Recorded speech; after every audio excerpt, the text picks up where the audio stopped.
since we are discussing the policy and financial roadmap, so let's start with a scheme that earned a lot of fame for different reasons. I'm talking about FAME India scheme. So we had FAME 1, we had FAME 2, now PM E-Drive is there. So what is your single biggest learning from these two legs of FAME that you think that in future, whenever the think tank sits and discusses the policy and roadmap in terms of financial incentives, other boost, should be ideally there in future? Thanks, Prashant. And when you talk about the FAME, I am very closely associated because I was the one who remodeled the FAME 2 when I was in Niti. You know, with the changing times and the adoption, how it is changing, I think the policy, the PME drive which has come out, and the type of segments and incentives which has been built in, which are of course lower than what FAME 2 and or the EMPS offers.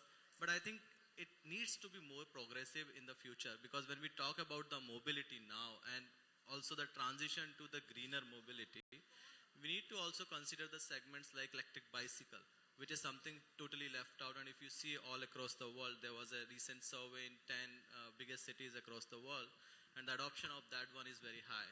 Also seeing the... just mentioned e-rickshaw as well. Yeah. So e-rickshaw is fine because that is already picking up more than 50%. In fact, when we talk about the L3 segment and all, that is like they are the torch bearers of the EV revolution in our country.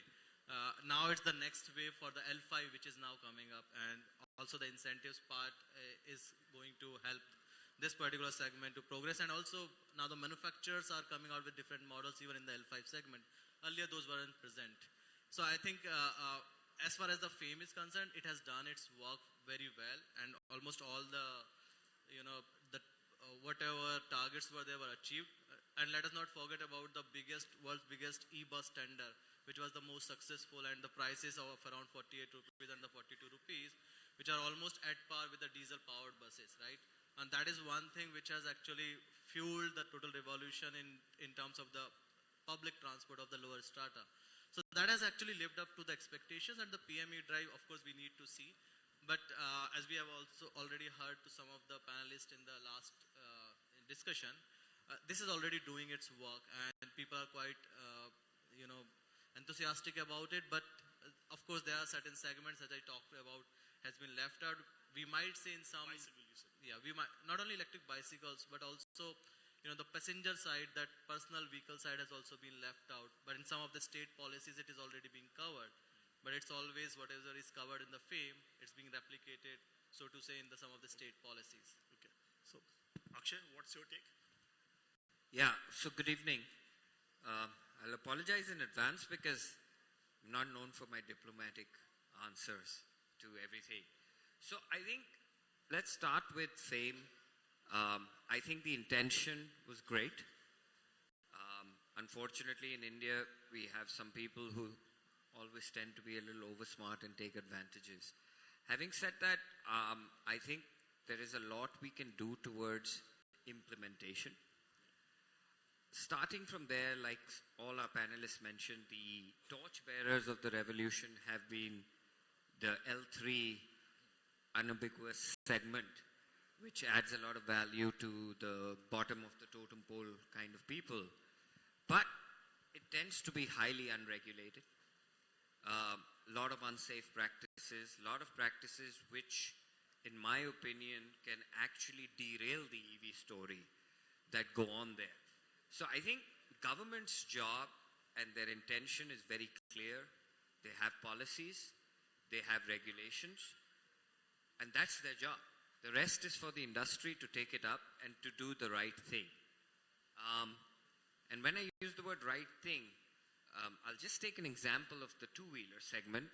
In the two-wheeler segment, you can see the shift which came from all the kind of players now to the top four.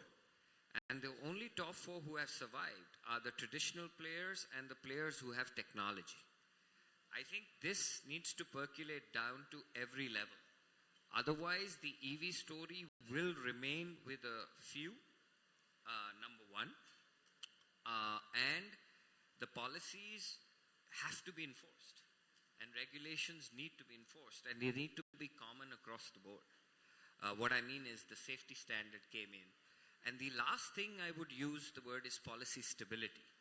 I think continuous, frequent changes, redoing is not the way to go. Industry always says it needs to invest, and for investment, it needs stability and continuity. So I think that's very important. Ajay? Hello. Yeah, thanks, Prashant. I would second what Akshay said. FAME 2 was, my understanding, my feeling, FAME 2 was still more simpler and more aggressive. FAME 3, which is PME drive, the passenger cars have been left out. So we are talking a lot about vehicular pollution, but there is no FAME support on the passenger cars. I think the country had only 13,000 passenger cars registered under cabs. We already have around 6.5 lakh cabs running in the country, which needs to be electrified. Then the outlay is less on two-wheeler and three-wheeler. Third, a few days back, I was reading in the newspaper that whatever was the outlay for this financial year for the two-wheeler, three-wheeler cargo segment and passenger segment has already exhausted. So there is a lot of ambiguity in the policy. The new policy doesn't support certain segments. So I think it is very premature to withdraw or change the FAME the manner it has been changed. Have those lags have been deteriorated and eradicated from this PM e-drive scheme? I'm saying those challenges have been then overcome so far? No, the challenge, that's what I'm saying. We are at a very premature stage. Withdrawal will only, slow down the progress. That's my fear. Hello. Yeah. So I agree with my fellow panelists that FAME has done a very good job in kickstarting the EV industry in India. But as we see, as we go on, what we have realized is India is a price-sensitive community. So once you give the incentives, it kickstarts it, but it's very difficult to maintain it for a very long term, giving the incentives. So my idea is we can do some systematic changes regarding the vehicle pricing. So if I talk about the ownership cost, we have the upfront cost, then we have the insurances, warranties, then resale value. The thing I find is EVs generally have a typically higher price than the ICE counterparts. So what we see is some novel solution by some brands in India where they are decoupling the battery, offering battery as a service as separate to reduce the upfront cost. And when we reduce the upfront cost, your insurance cost also reduces because it's based on the IDV value.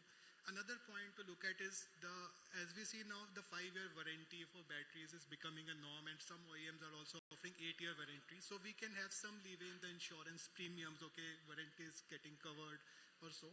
And third point I want to emphasize on the resale value. In case of ICE vehicles, we have a very good blue book to get out, okay, after 5 years you will getting this much value. But in terms of EV, it's quite new.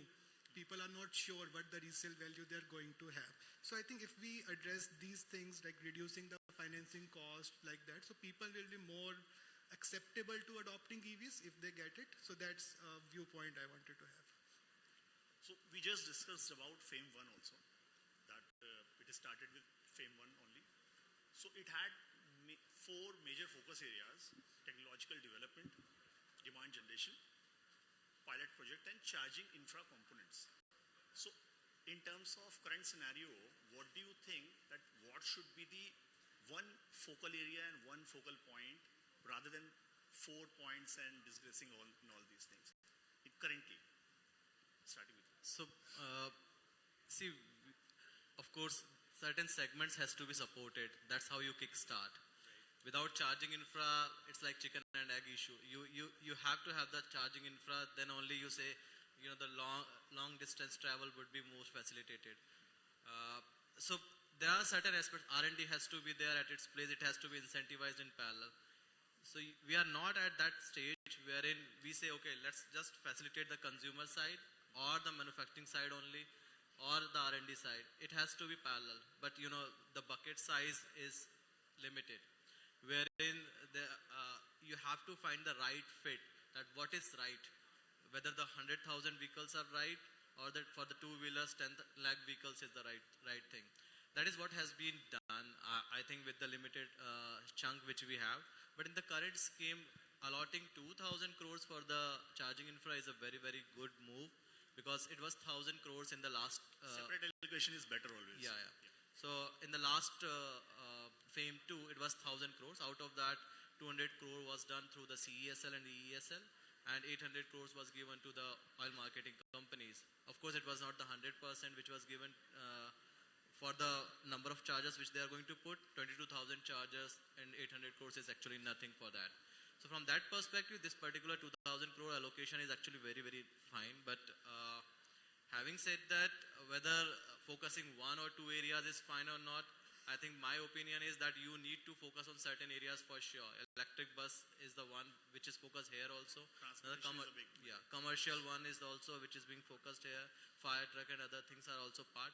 Of course, little money has been given, like 500 crores and all, but at least this much is required for the sensitization of that particular segment. Otherwise, if you keep it totally untouched, which has happened with some of the segments, that it looks like battery swapping, which was the talk, I think 2 years back or 3 years back, even in the budget it was there. And the draft policy also we released, but it has never been finalized, right? We have not seen, battery swapping has not seen the light of the day. The 4 standards are already been written, BIS is already ready, but we have not seen the light of the day. And battery swapping is still not, in terms of the incentives, at par with the regular EVs. So I think there are certain points which has been left untouched. I would even go up to that extent. That needs to be addressed. Yeah, you. Okay, so I think let's start with, I think the word should be encouragement. Subsidies, etc., like someone said, are not good enough to base a business model on forever. But initial support is definitely required when you seed something new, right? So from that angle, I think whatever the government has done is very welcome. But I keep using the word encouragement. I think it starts with consumer is king, right? Consumer is going to buy what is convenient, easy, etc. And I think the government should really focus on creating what I call as boundary conditions. To say, this is the safety standard, this is the tax incentive, to encourage that we will do.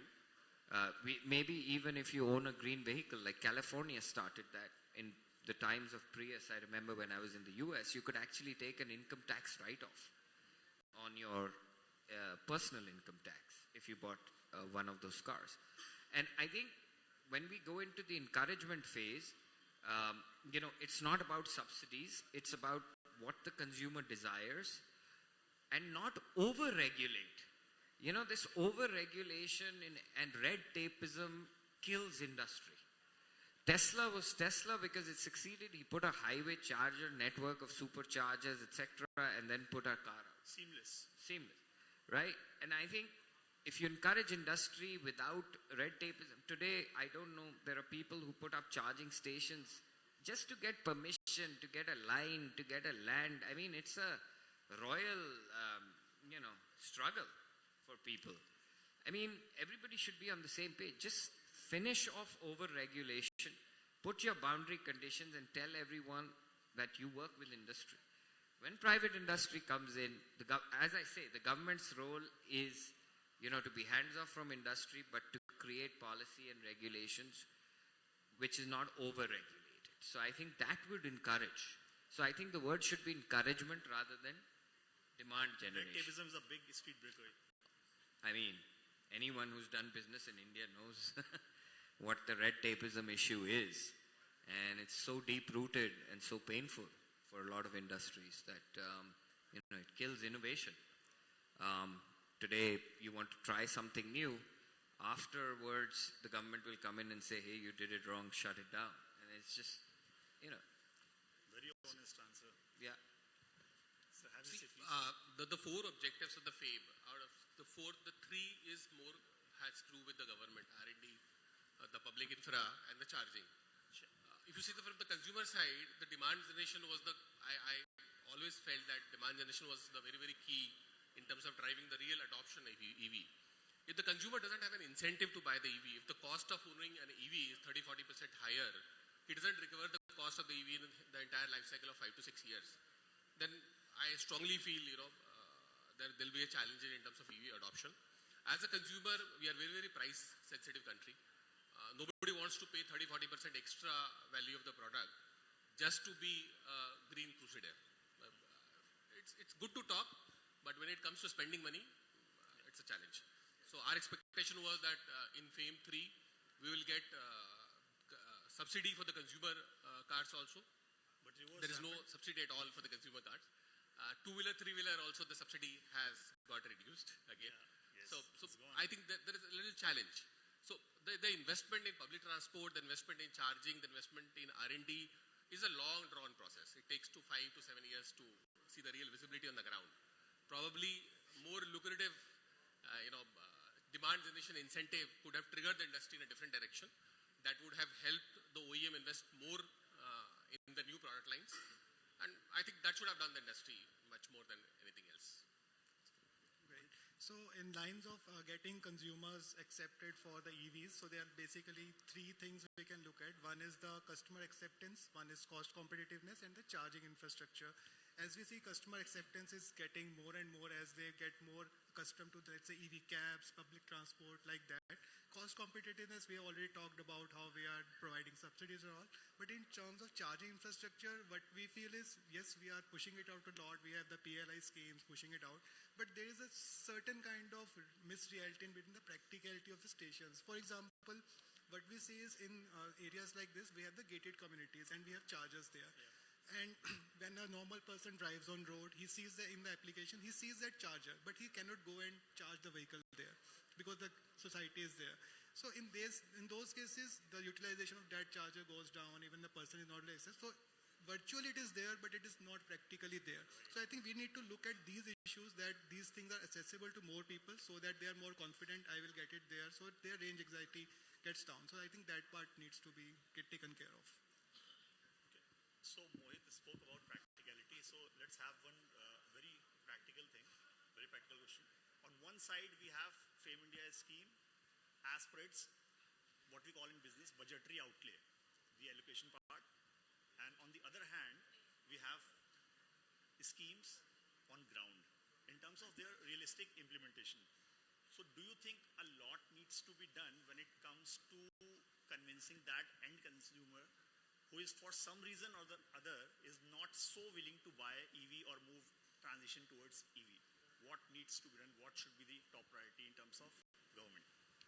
So, if you see from the government side, first is, he rightly pointed out that consumer incentive, consumer demand has to be generated. Price point he mentioned. Yes, at the right price point. And, when something is new, there is a change in the behavior which has to be pushed off.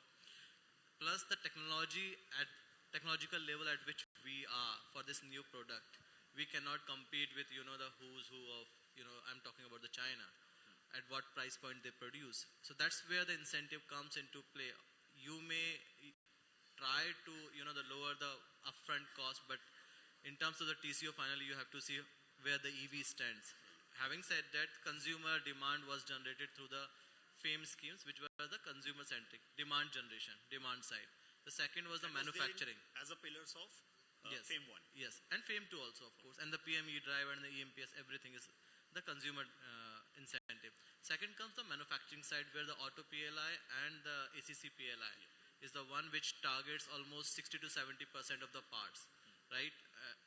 ACC PLI says that within next 5 years, 60% of the material for the cell manufacturing has to be indigenized.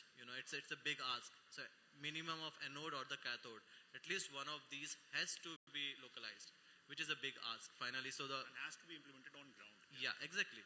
And that's where we are seeing already 16 companies have already announced, and already inbuilt process is around 53 gigawatt hour. Pritesh is not here, otherwise he would have actually validated it also. This is on ground which is happening, right? The cell manufacturing, which is around 30 to 35% of the entire vehicle cost. And currently almost 100% of the lithium-ion battery cells are being imported from one or the two countries per se. So I think from that perspective, manufacturing plus the incentive, that work from the government side has been done. Now it comes to the other side also, the testing, the financial incentives, plus the financing part, wherein not only the industry, So he talked about the buyback, the resale value. The resale value, how the customer will have, the confidence when the OEMs are going to give the, the things like buyback warranty, the unlimited warranty, or 8 years and 160,000 kilometers, which we right now see in almost all the four-wheeler OEMs are giving the warranty. These type of warranties actually help the consumer to decide, okay, this product, yeah. So the buyback, all those things also helps to gain the resale values and all. I think those are the points which needs to be done. The financing is one thing which definitely has to be touched upon. Nothing has been done till now for the recycling and the refurbishing both the sites. And we talk about the raw material, critical minerals. That is also the one area which remains untouched. Akshay. Okay, so again, intent versus implementation. I think that's the key question.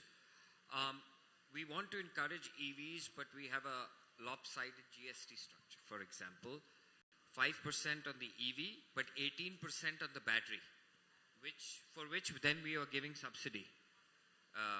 It's as per battery kilowatt. So I think it would be simpler if the GST on batteries was to be reduced. And, if there's 5% on the EV, then should be 5% on the parts supplied for the EV as well. So I think that's one gray area that needs to be addressed and put it out there. And at the end of the day, we talk a lot about demand generation and everything like that. I think for the consumer, it has to be as easy as owning an ICE vehicle. Easier said than done, because ICE technology and the ICE infrastructure has been around for hundreds of years, right? So that's where I said the policy and regulation and encouragement. So let's go for the soft targets. Let's say last mile connectivity has to be this emission. Now, whatever fuel meets that, whichever industry can do, whether it's EV or whatever, does that. Second, let's talk about delivery fleets. I mean, if I'm not mistaken, and maybe he can correct me, 72% of India is two-wheelers, right? A huge amount of that is used now in commercial logistics and food delivery and all of that. These are easy because it makes so much sense for them commercially also, because they're running more kilometers to recover their investment faster. So let's mandate fleet conversion to whatever, EV or an emission target. Say zero emission, okay, that's it, right? And the ownership has to be as easy and as seamless as it is for an ICE vehicle. And whether that means insurance, whether that means finance, we spoke to a lot of financiers at SMEV as well. And their biggest problem was the reliability of the vehicles that were being produced, because 90% of people were importing their kits from China with, just assembling them and throwing them out in the market. That's not, and still taking false subsidies or whatever. Yeah, this has killed the industry. The financer is not going to finance when he sees a risk in financing it. So we may say we are cost sensitive, we are this, we are that, but cost sensitivity doesn't mean we produce product which is, going to die in 2 years. The finance is not going to finance. So I think it's very clear, simple encouragement, mandating of the low-hanging fruits, especially in cities with population of XYZ. We're seeing what we are breathing today. And lastly, industry needs to produce something as seamless as an ICE vehicle. It's as simple as that.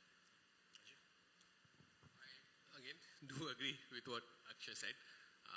Few days back, we were reading in newspapers about a two-wheeler manufacturer, the kind of mess that they had created. Same, another fleet operator, the few of the fleet operators which bought vehicles 3-4 years back, now the vehicle has run some 1 lakh kilometer. There is a challenge in terms of battery change.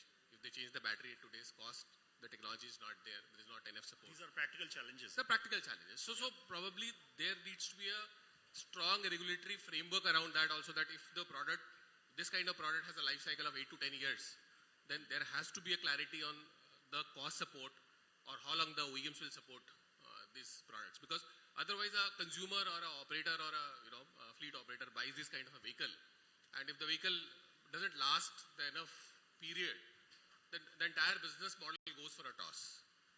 that only, that these kind of problems will never promote the industry. When he has an option to, buy a established product line, then why should he invest in a product line which is so risky? Mohit? Yes, I believe that the essence of government's investment or funding should be where there should be maximum impact. So we can start with the public transport electrification going into the government offices, their fleets and all. Then we should move it to charging infrastructure development.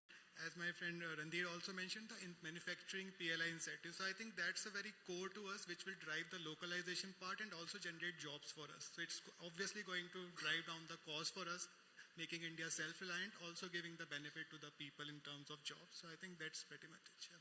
So now since we are running out of time, so now one final take or statement or message you can say. You are live on India's largest and most credible news network, that is Times Network. So any message to government, one line, just one line message. Everyone. I think they should work on the financing part. Have to make it easier, plus collateral free sort of thing, asset backed. Finance. Akshay. Yeah, I think no over-regulation, but enough to create safe, reliable ICE product and maybe rationalization of the GST structures. No over-regulation.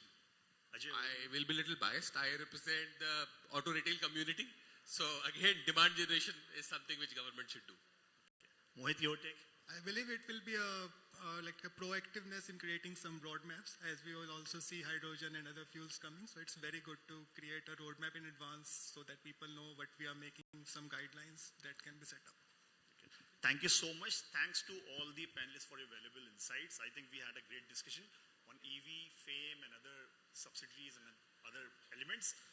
I am sure by means of this discussion, India will move ahead towards a greener future, brighter future, and seamlessly we will overcome all these speed breakers. Thank you so much. Thank you to the audience as well. Thank you.